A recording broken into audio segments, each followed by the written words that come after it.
Hi, my name is Maddie and I will be presenting my final for my Psychology of Teaching class. The lesson I came up with was specifically made for 5th grades, possibly 6th grade students, and it will be going over geography of the United States. 4 Common Core standards that I chose to make my goals is the first being compare and contrast at least 2 events or details from readings, from presentations, from their notes. Second would be working through and developing their writing skills, and then this can be found through making rough drafts, revising, asking other peer reviews, and then finalizing. Third would be recalling information from text, from class discussions, and being able to summarize and explain it in their own words, either verbally or in written format. And then the 4th standard would be to be able to engage in class discussion, either as a whole class, one-on-one, with teacher one-on-one or partner one-on-one, or in smaller group settings. For this unit, my essential question is, how does geography and the environment differ across the United States? And then I have 3 unit questions within that. The first being, what are the regions of the United States? Second is, what are the states valued for, meaning what are they used in terms of production, in terms of industry? Third question is, how does California geography change across the state? So basically, to start off, I would go over with the regions, and I would explain the different type of geographical landmarks, and we would talk about the different regions of the United States, what type of mountains, deserts, rivers are found in each of those. And then for the second one, about the states valued for, we'd go into more of might look more at the 13 colonies in that time and see how the North was made more for industry and the South was more for production and farming, and then we'll find out why those were used for those. And then lastly, go into more California geography or whichever state we are in, more specific to their state. The assessments I will use throughout the unit is weekly quizzes, and these will be worth very minimal points, and so they won't affect their grade much. It will mostly be for me to see how they are doing, what they are doing well, what am I, maybe something that I'm not teaching well that's not going across to everybody. Second would be worksheets, and most of these would be in class, very rarely taken home for homework. I want to be able to be there to support them if they have questions, as well as being able to turn to their desk mate, someone next to them in class, and ask for help that way. And then the last assessment would be a final project at the end, and I would give an option between a poster or a paper. For the poster, they would make, it would be all handwritten, can make in class. They will have time to complete it in class. And it'll basically just be a summary of what they learned, maybe a couple highlights of things they were more interested in, and then some kind of the same goes for the paper, except obviously they have the option to write it out if they don't want to create a poster. And then I'll go more into detail about my first unit question, what are the regions of the United States, and explain that lesson a little bit more. Basically, that would start out is I found 5 regions, which include the West, the Midwest, the Northeast, the Southeast, and the Southwest. And I think in the first week I would go over maybe 2 or 3 of those and just explain what different geographical landmarks are in there. And then again for the second week I would go over the last 2 or 3 and do the same thing.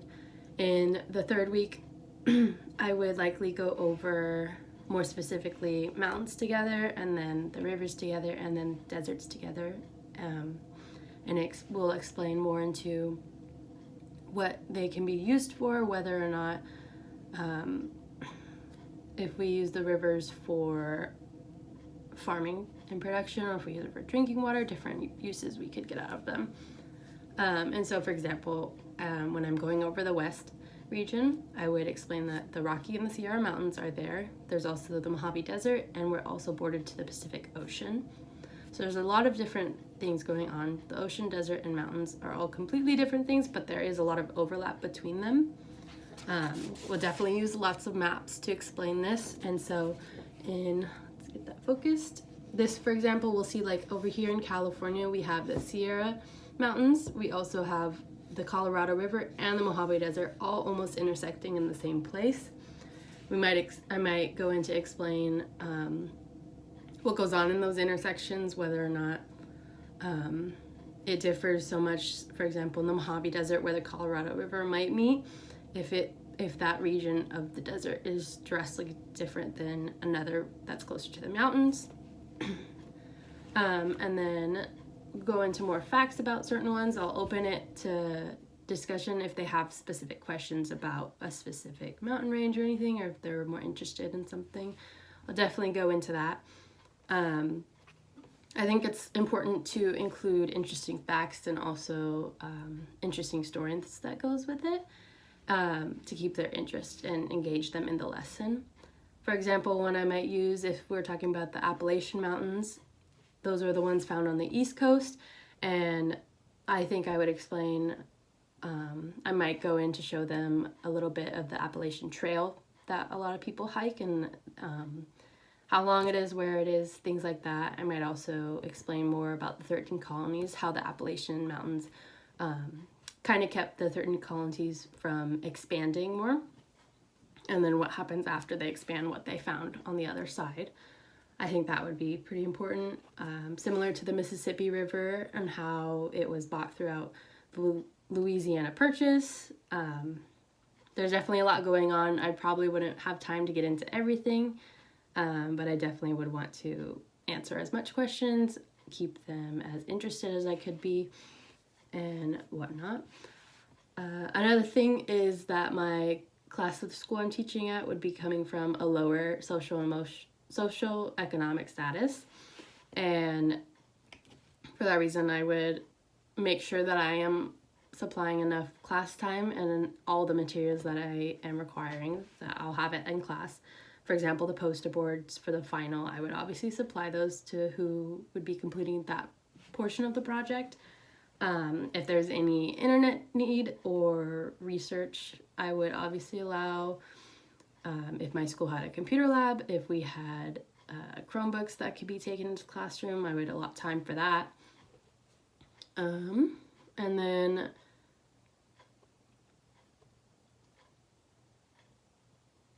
sorry, I lost my spot.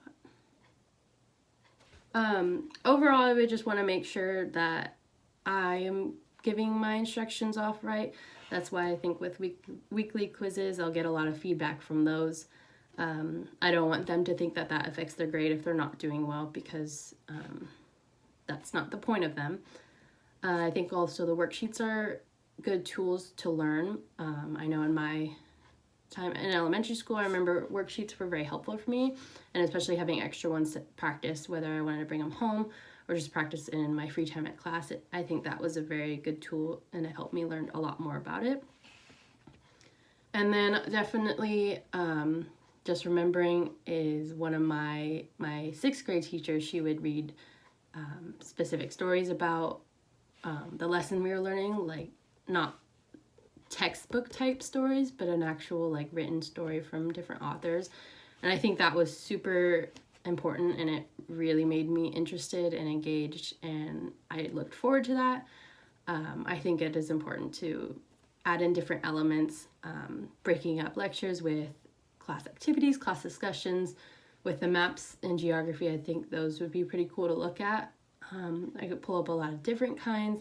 I could even project an outline of a map, and then when we're learning about mountain ranges, have volunteers come up and draw in the mountain ranges where they are, and things like that.